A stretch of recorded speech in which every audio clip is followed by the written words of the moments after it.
नमस्कार दोस्तों, हमारी आज की कहानी का नाम है पाप। निधि अपनी सास के भतीजे की शादी में उनके संग उनके मायके गई थी।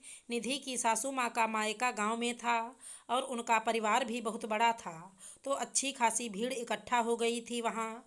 हालांकि वहाँ पर सभी कामों के लिए काम वाली लगी थी, पर बड़ी माताजी यानी सासू माँ की माँ के सख्त आदेश से उनके यहाँ खाना घर की बहुएं ही बनाती थी। तो बहू होने के नाते निधि भी घर की बाकी बहुओं के साथ रसोई में लग गई। रसोई में काम करती निधि आश्चर्य से सभी काम देख रही थी, क्योंकि इतने सारे लोगों का खाना बनते वो पहली बार देख रही थी। सबसे छोटी और शहर से आई निधि को ज़्यादा परेशानी ना हो, इसलिए परिवार की और बहुओं ने उसे सिर्फ खाना और नाश्ता परोसने का काम दे दिया।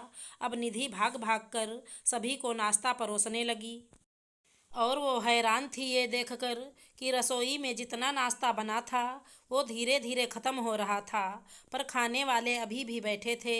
निधि ने भी सुबह से कुछ नहीं खाया था। भजिए की खुशबू और इधर से उधर दौड़ते दौड़ते उसे भी बहुत भूख लगने लगी थी।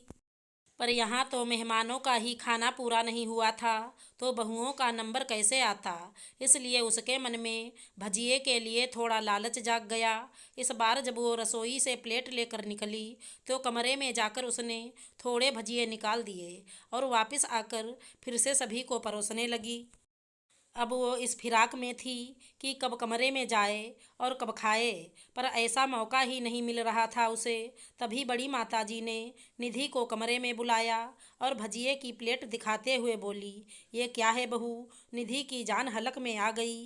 हे भगवान, खाने को तो मिला नहीं, भजिए चुराने का इल्ज़ाम ज़रूर मिल जाएगा आज। पर बोलना तो था ही, तो वो हकलाते हुए बोली, ना नानी जी, वो मुझे भी बहुत भूख लगी थी। तो आगे के शब्द अंदर ही रह गए थे निधि के। वो चेहरा नीचे किए खड़ी थी। तभी उसने अपने सर पर ममता भरे हाथ का स्पर्श महसूस किया। निधि ने गर्दन उठाकर देखा तो नानी जी उसे प्यार से दुलार रही थी। नानी से नज़रें मिलते ही निधि की बड़ी बड़ी आंखों में आंसू आ गए और रूंधे गले से बोली, नानी जी, मुझसे ये बहुत बड़ा पाप हो गया। मुझे यूं ये प्लेट यहाँ नहीं लाना चाहिए था। निधि की बात सुनकर नानी जी मुस्कुराते हुए बोली, नहीं बहू, इसमें तुमने कोई पाप नहीं किया है। आखिर भूख तो सभी को लगती है। गलती तो मेरी है जो बहुओं को पहले खाने को नहीं बोला। शादी ब्याह वाले घर में खाने वालों का तांता लगा रहता है। आखिर बहुएं कब तक भूखे पेट काम करेंगी। और निधि को वहीं छोड़ रसोई में जाकर सभी बहुओं से बोली, एक काम करो तुम सभी, पहले कुछ खा लो फिर बाकी काम करना। और सुबह से सबसे पहले तुम लोग जो बनाओ वो सबसे पहले तुम सब खा लिया करो, बाद में सभी को देना, ताकि तुम लोगों को भी काम करने में कोई परेशानी ना हो। घर की सबसे बड़ी माता जी के मुंह से ये बात सुनकर सभी बहुओं के चेहरे पर खुशी की लहर दौड़ गई।